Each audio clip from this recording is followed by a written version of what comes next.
മുഖ്യമന്ത്രി വി.എസ്. അച്യുതാനന്ദന്റെ ആരോഗ്യനില ഗുരുതരമായി തുടരുന്നു. വെന്റിലേറ്ററിന്റെ സഹായത്തോടെയാണ് അദ്ദേഹം ജീവൻ നിലനിർത്തുന്നത്.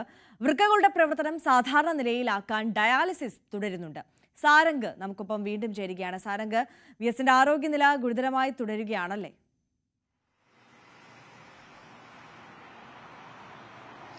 തീർച്ചയായും ആര്യ, അദ്ദേഹത്തിന്റെ ആരോഗ്യനിലയിൽ നേരിയ പുരോഗതികൾ മാത്രമായിരുന്നു ആശുപത്രിയിൽ കഴിഞ്ഞ മാസം 23-ന് ആശുപത്രിയിൽ പ്രവേശിപ്പിച്ചതിന് ശേഷം ഡോക്ടർമാർ നമ്മോട് പങ്കുവച്ചത്. അതായത് ചെറിയൊരു പുരോഗതി മാത്രമായിരുന്നു ഇത്രയും ദിവസത്തിനിടയ്ക്ക് ഉണ്ടായിരുന്നത്. അതായത് ഇതിനൊപ്പം തന്നെ വെന്റിലേറ്ററിന്റെ സഹായത്തോടൊപ്പം അതിനൊപ്പം തന്നെ ഈ ഒരു ഡയാലിസിസ് മറ്റ് ജീവൻ രക്ഷാ മരുന്നുകളുടെയൊക്കെ സഹായത്തോടു കൂടിയാണ് ജീവൻ നിലനിർത്തിക്കൊണ്ട് മുന്നോട്ട് പോകുന്നത്. ഈ മെഡിക്കൽ കോളേജിൽ നിന്നുള്ള 7-അംഗ വിദഗ്ധ സംഘവും ഈ തിരുവനന്തപുരം SUT ആശുപത്രിയിൽ നിന്നുള്ള ഡോക്ടർമാർ അടക്കമുള്ള സംഘമാണ് ഇദ്ദേഹത്തിന്റെ ആരോഗ്യസ്ഥിതി വിലയിരുത്തുന്നത്.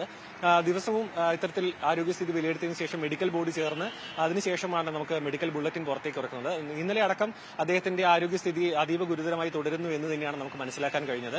ഈ ഒരു ഹൃദയാഘാതത്തിന്റെയും ഒപ്പം തന്നെ മുൻപ് ഉണ്ടായിട്ടുള്ള പക്ഷാഘാതത്തിന്റെയൊക്കെ എല്ലാ ബുദ്ധിമുട്ടുകളുണ്ട്. അതുമാത്രമല്ല അതിനൊപ്പം തന്നെ പ്രായാധിക്യത്തിന്റെ ഭാഗമായുള്ള മറ്റ് അസുഖങ്ങളുടെ ബുദ്ധിമുട്ടും അദ്ദേഹം നേരിടുന്നുണ്ട്. നിലവിൽ അദ്ദേഹത്തിന്റെ ആരോഗ്യസ്ഥിതി അതീവ ഗുരുതരമായി തന്നെ തുടരുകയാണ്. തീർച്ചയായും.